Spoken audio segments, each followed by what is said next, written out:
Hi, everyone, and welcome to The Geomologist Presents. Thank you, TJ Drennan, for that opening song. And so today's episode, hopefully a little shorter than most of them, but we'll see how this goes. We have call-ins from Daniel Norton of Bandits Keep, call-in from Joe Richter, and call-in from Jason Connerly. And no unboxings or things of that nature. I mean, I'll respond to these calls, but I do have a recap. I'm going to kind of mesh it together. I'm going to have a recap of what I did on Free RPG Day, which was this past Saturday, October 16th, right? So I'll talk about that. I got to run a game for Free RPG Day for my online buddies, and I ran Tomb of the Savage Kings from DCC RPG. It is a second level adventure written by Stephen Newton. And then I got to play in a playtest of a game of Mork Borg. And it was a playtest of a future adventure by F. Scott Andrew, who has already published as a part of Kickstarter a small zine, the adventure Psalm 4-1. So pretty cool stuff. So let's get into it. First up, Daniel Norton. You know, that's a really good comparison, I guess, to the video games, because I definitely know that the idea of like cheat codes in video games and stuff, I've heard of that stuff. I'm not a video gamer myself, but it does seem that to people that play video games that I know, that seems like a legit thing to do. Like, you get stuck in a room too long, you're just like, I'm going to look up how to get through this. And then they do it and they don't feel like that's cheating. Um, but yeah, but if you take the same situation in D&D and you're like, oh man, we ended in this room and we spent the last 20 minutes of the session and we couldn't figure out the puzzle. All right, well, before next week, I'm going to go look up how people solve it. Is that cheating? I would say, yeah. But, oh, I almost dropped my phone. Uh, I'm not sure why it's not cheating in the video game the more I think about it, but I maybe because you're not, because you're playing it by yourself, maybe, so it doesn't, well, I don't know. Actually, World of Warcraft, you're playing with a bunch of people, right? So yeah, I'm going to say that it's cheating. It might be okay cheating, like some people just are okay with. I mean, I agree, and I think, like Jason and I have discussed this as well, Daniel, that now we gotta ask our players, hey, have you played this before? And hopefully they'll answer you honestly, because, and it doesn't, it can, in my experience, and I've had experiences with this, it can, if someone has already played the adventure and knows the quote unquote cheat codes or the secrets to, the clues or whatever to advance the adventure, and they share them with the other players, it definitely ruins it for other players. I've seen it happen. It's or they know, okay, I know this monster's here and I know this monster's here. Let's go tackle that monster first, and then they really do treat our tabletop RPG as a video game, right? That's what you would do, in a World of Warcraft MMO. You're like, oh, when you're in a raid, oh, we're going to tackle this guy first and then this guy. You don't have to necessarily go in order sometimes. But we'll do this one because it'll get us this buff, and then we do this one and it'll do that. So yeah, I mean, and then you learn that because you go on Wowhead and you learn all the secrets, and you learn what the top end raiding guilds do for those. I mean, that's part of the game. I think part of the study of the game. But in tabletop RPGs, I don't know. Maybe it is becoming so because of you watch things like Critical Role or other Twitch or YouTube videos that show you actual play of a particular product, which is fine. I mean, you're right that the companies, it's advertising for them.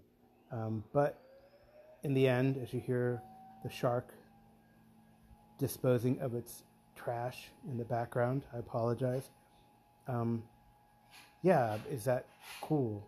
I mean, I wonder, I guess the next question is, do players like, oh, my GM is going to run Rime of the Frost Maiden. So maybe I'll go look on the YouTube and see if there's Rime of the Frost Maiden actual play, right? As opposed to a review. Reviews can have spoilers too, right? But do people look for the spoilers so they can get an edge in the game? And what is the benefit of that? I guess that's the big thing. What is the benefit of that? I don't know. So definitely, I know I checked myself. I know I was asked to play in a game recently, And I said, no, I have the product, but I have not read it. So awesome. I'd love to play in it. Although I feel like I could be able to handle the meta, but I'm not sure. I guess it depends on how much I've seen or read of the game, if I have read it, and how much I remember, right? So I know that I was asked to play in a long-term Night Below campaign, but I have the product. I've had it for years. I've read through it because I wanted to run it. I run some of it because I look in my book and I see I penciled in notes, which is awful. But yeah, so I didn't feel like I could put the meta in the back of my mind, right? Although I don't remember everything, right? I mean, I have Tomb of Horrors and I played it a few times, but I don't remember everything.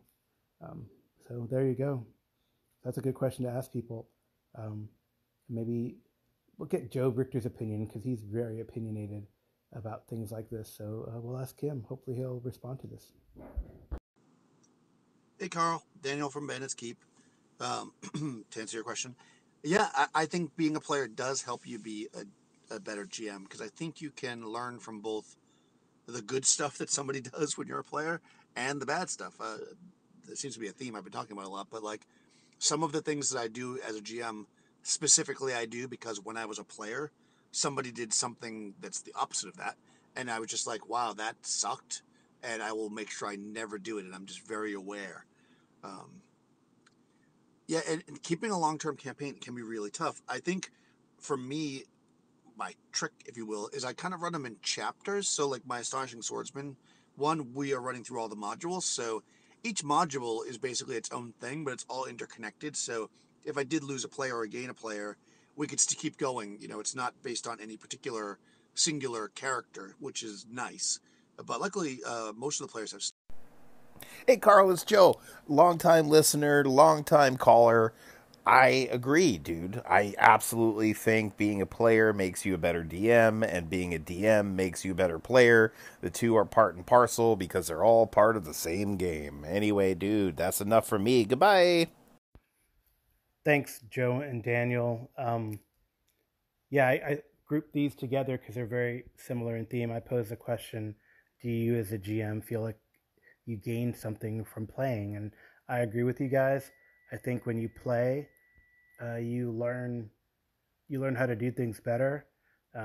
Maybe you get inspiration from the way a GM does things.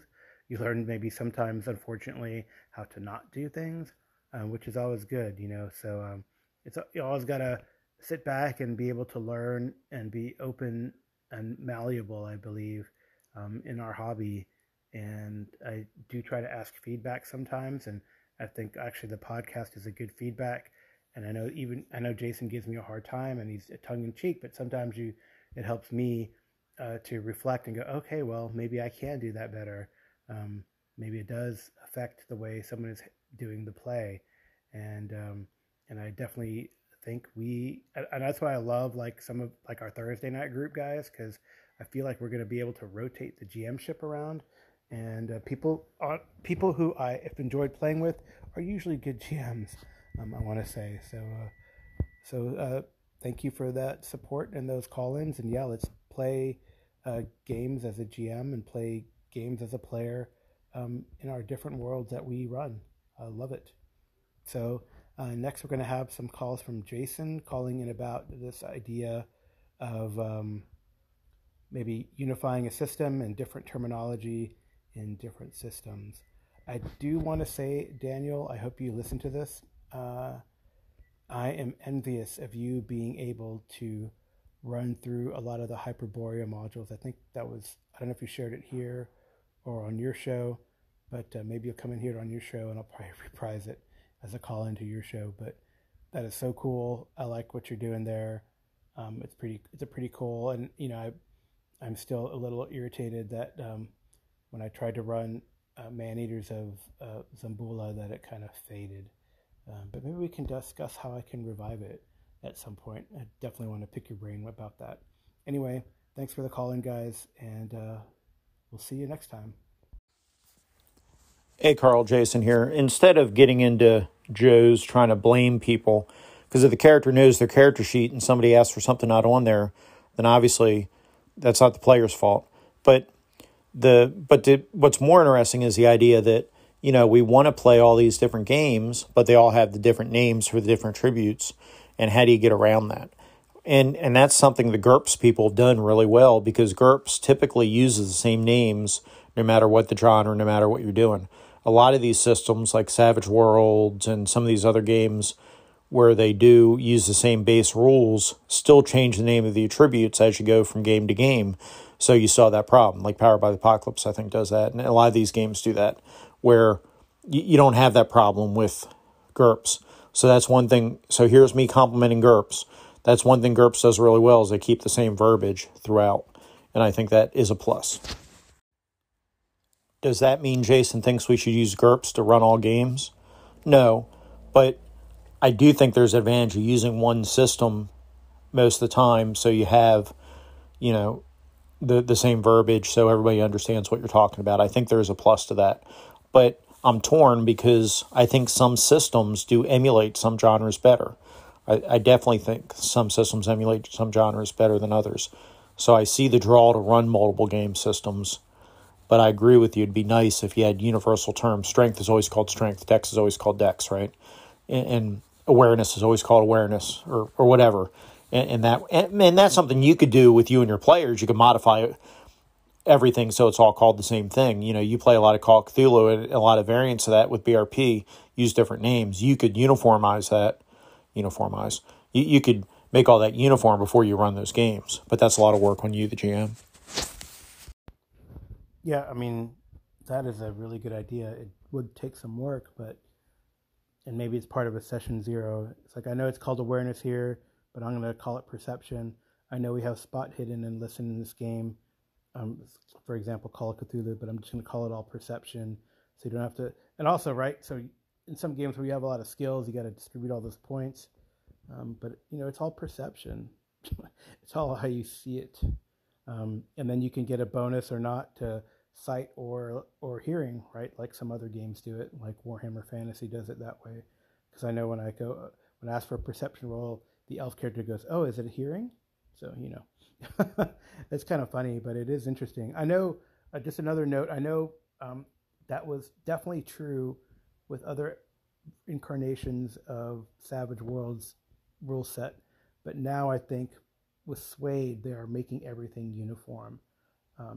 So for example, like ETU had other different skills that were called something different than standard Savage Worlds, or even like an additional, or I think they had like charisma or something like that was added on. But they've kind of, in the conversion notes, the conversion to Suede, they're like, okay, drop this, drop that, make it more conform to that, because they probably saw or experienced a problem like in playtest or at conventions, where like people are confused by this, let's streamline it. And I think that's a good idea. Streamlining is important. We're getting old. We have less and less bandwidth in our brains. The dopaminergic signal is not as strong, so the tracks are not laid down in our nervous system as well as they could be when we were younger.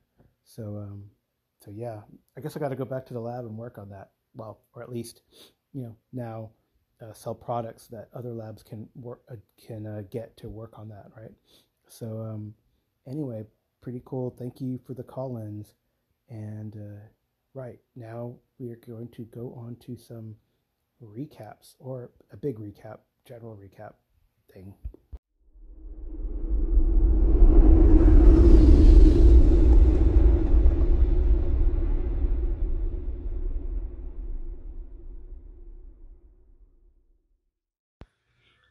Hey, like I mentioned in the intro, I was able to participate in Free RPG Day, and I ran an adventure and I played an adventure. So our local gaming store, Dragon's Lair San Antonio Medical Center, put on the Free RPG Day. There were quite a lot of offerings. They limited you initially to 2 products, and I got the Dune product and the Iron Kingdoms 5th edition product. So I could spring those on my players, which would be pretty cool. That was initially, but then towards the end, they let you, since there was a lot of leftover, and I guess people still aren't wanting to come out to these types of things, or at least in our area, they let you grab from what was left. So that was kind of cool too. Initially, what happened is I was scheduled to run, or I offered to run a DCC RPG product to give some people alternative to D&D 5e, since Adventurers League was also scheduled on the same day. But strangely, I mean, they did have Adventures League, and at this gaming store they have rooms, but all the Adventures League people kind of went to their rooms and just played their D&D 5e. They didn't really, I guess they didn't look so much at the table, although there were quite a few 5e offerings, but maybe not like standard 5e, Forgotten Realms 5e, that Wizard of the Coast sponsors. It was like third-party stuff, so maybe Adventures League people aren't allowed to play third-party stuff. I don't know. Maybe it's BJ can answer that. I'm not sure. I don't know if he does Adventures League or what. But thought that was kind of odd. It was unfortunate because, they had Justin from Swordfish Islands was there. He set up like a convention-style booth and was selling some of his product. So I bought their the World Builders notebook, which is pretty cool. I got the red one. I don't know if it's red is the actual color it's called, but the red one that has like a Conan-esque type of picture on the the inside front flap and the inside back flap. So that was kind of cool. And it's good to catch up and see Justin. I've met him at various cons in town. He's based in San Antonio. So that was cool. And then I got to play in a game so the people from Storywood Games were there too. And the writer, I got to play in a game by F. Scott Andrew. He and his group just had I think they're called Storywood Co-op, but he and his group just had a Kickstarter with some zines for Mork Borg, and the Psalm 4:1 is one of his products, and he was playtesting another short adventure or a scene from another short adventure, so I got to play in that. So I got to actually play in Mork Borg, and I'll give you my thoughts about that.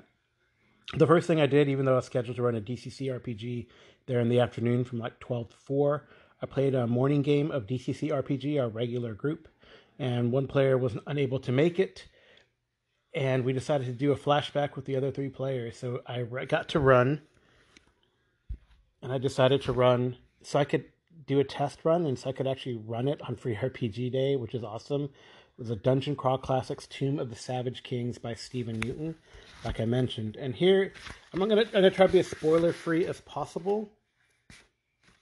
If you want to hear a non-spoiler version, you can go to BJ Boyd of the Arcane Alienist. He has a pretty spoiler-riddled recap, and I just want to give an overview of the adventure as spoiler-free as possible, and just some things to take from inspiration from this adventure and my impressions of it. And Jason Connerly of Nerds RPG Variety Cast does the same thing on his latest episode as well. Yeah, not his mailbag episode, but the latest like recap episode or content episode. So it's kind of cool. So like the Tomb of the Savage Kings is designed for 4 to 5 second level characters. It is inspired by numerous mummy movies, specifically Universal's The Mummy from 1933 and The Mummy's Hand from 1940, as well as Hammer Studios' The Mummy from 1959. The adventure also includes tie-ins to Harley Store's brilliant Doom of the Savage Kings, but it can be a standalone adventure. And I love that they have a quote from The Mummy at the beginning. It's Joseph speaking, "Death, eternal punishment for anyone who opens this casket in the name of Amun-Ra, the king of the gods. Good heavens, what a terrible curse." And then Ralph says, of course, "Well, let's see what's inside." So that's kind of neat. And so it is have a like inspiration from the Mummy movies. So it is a mummy tale. You start at a tomb. You're told to go to a tomb to help rescue somebody who is like in The Mummy, the doppelganger of an old princess. And then you go from there. And I think the adventure really sort of highlights what I like about DCC Adventures. The art is always amazing. The inner art. So there's some pieces of inner art that I shared, and the players were like, wowed by one of the inner art panels, which shows this hieroglyphic story or a panel of hieroglyphics, which is pretty impressive. And then the map is really cool. The map is like one of these isometric maps that's like sort of 3D-ish, So, a la Ravenloft, if you remember the original Ravenloft i6. So it was really cool. And what I like about DCC Adventures, they really get their authors to be as descriptive as possible in the box text. And that really sets the tone and the scene, for the players. So, so they describe, like, when they get to the tomb, what it looks like, what the weather is like, the moon being full, the statue in the front. So it's really neat. It's very evocative because of that hieroglyphic panel. And then the characters did really well. The adventure is 4, 5 second level characters or so, but 5 third level characters did pretty well, and they got kind of jacked up. No one died, but it was challenging, I would say, for 3 of those. And I think we all had a good time. The cool thing was also we were able to finish it within a 3 or so hour session. I think we play from 8 to 11, and I think we got started a little late because we were seeing if this one player would come, but then we decided. So it was about 3 hours worth of adventure, which I thought was pretty good. And another thing I like about the DCC Adventures, there are puzzles, there are tricks and traps, and that really is really, they double down on the sort of old school feel design, and I definitely appreciate that. So if you can manage to find it, I do recommend Tomb of the Savage Kings by Stephen Newton. Usually what happens is, usually you can get them. You can get these from some stores that do both mail orders and brick and mortar, like Noble Knight Games. They usually charge you a penny if you buy X amount to get them. That's how I've gotten these things in the past when I've missed Free RPG Day or DCC Day or whatever. But you can also usually DCC offers the PDF at a pretty reasonable price, so pretty cool. And they might even, I don't know, they had like a whole slew of Free RPG Day offerings. I don't remember if they were free or for a small price, but you could definitely check that out.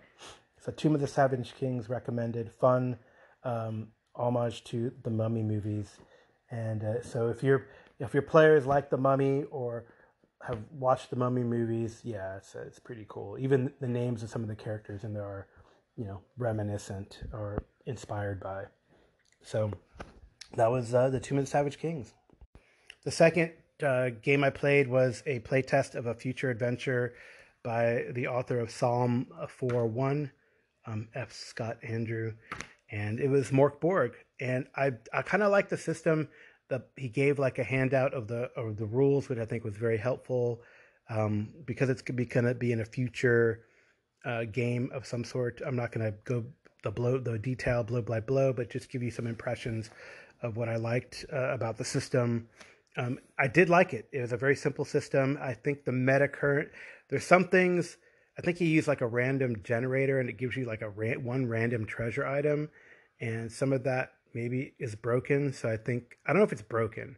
It's probably part and parcel of the world that there's sometimes you'll have some powerful magic item that can save the day, which is fine. I mean, it definitely, I would say the gameplay is very reminiscent of older edition pre-WotC D&D games, and it has that feel for sure.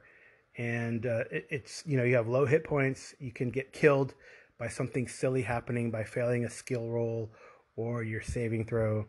That did happen. Someone fell off a bridge and died.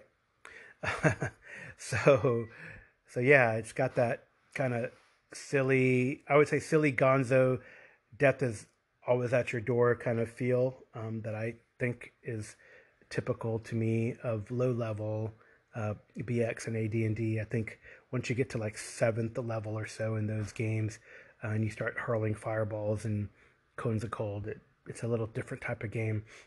You're still playing the same game, but you have a different sort of role and a different part to play in the story. I will say that for you, Joe. And then what else was I going to say? So it was hard to tell in the game. I mean, so Mork Borg is like a metal themed game. It's got this very dark fantasy art, but it's very hard for me to say, yes, this playtest was Metal and Morkborg, and maybe because it's. I think you'd have to play like the mini campaign, right? The premise of Morkborg is it's a very oppressive society ruled by this domineering religious institution, and the world is going to end. Um, and you play sort of that mini campaign until the world ends, and you're always trying to eke out a living and survive. And that I think is only communicated through um, more of a campaign type of play and feel, because this didn't really feel, you know, and maybe it was the way that the GM ran it. It did feel kind of like silly, and you could have taken this little adventure and put it in DCC or in OSE or BX or AD&D, your choice, right? Like you could even, with some modifications, you probably could even put it in a Hyperborea.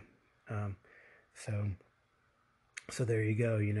It was cool to play it. I did like the mechanic. Oh, I should talk about the meta currency. So all the characters have omens, and they're pretty.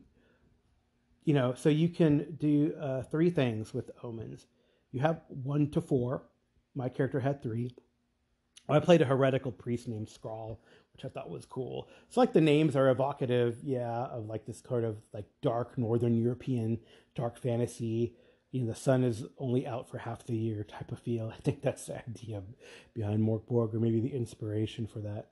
But so he was a heretical priest, and he could list someone's sins. So I kind of like that. That gives me sort of so maybe if I think about it enough, the characters would definitely have that sort of dark fantasy, Northern European, it's always Twilight feel, not sparkly vampire Twilight, Jason, but, dark, the world is gray, type of thing. But, heavy tones and chords on your bass and guitar, Anyway, so, and then he did have the Scroll of Sleep, and I would say that could be in and of itself and alone. Maybe John Large and Hannah will talk about this in one of their series. I know they're doing monsters. Maybe they'll get to spells, but sleep is the bane of all GMs through every incarnation of D&D, right? I think it is. So I had a sleep scroll that I used to good effect too. But so the omens, I'll get back to those omens. You can use them to re-roll a dice if you fail. The target number is always a 12 on a D20, pretty much. You can modify. Apparently, you can modify your target number by subtracting 4, or increase the target number of a foe by 4, or you can do max damage on a hit. So in the adventure, definitely people who had played before took advantage of that. Like one guy, when he hit with a Zweihander, said, "I do max damage," type of thing. And then what I did is, with my sleep spell, I made it harder for the boss to save. So he fell asleep. So so there you go. You can, if you're a savvy group and a group that thinks like that, like what's the I win button, which we kind of tend to do. I think the old school, how can you get around the situation to make it easy so you survive and don't get jacked up, because you can't get jacked up if you have less than 10 hit points, right? So that's what you do in that type of game, and these omens really help that. So that could be good or bad. Maybe I think it decreases the advertised lethality of that type of game, but your mileage may vary, as they say. So that's my impression of Morkborg. I would definitely run it. I think I could give it that nice deep bass tones that could run a mini campaign for it. So maybe I'll pick up the book and read through it again, and maybe run this Psalm 4:1 that I got at Free RPG Day for playing. So thank you all for listening. That was my Free RPG Day experience, and I don't think I need an outro for this. You'll hear the awesome riffs that TJ Drennan composes to take us out. So take us out, TJ.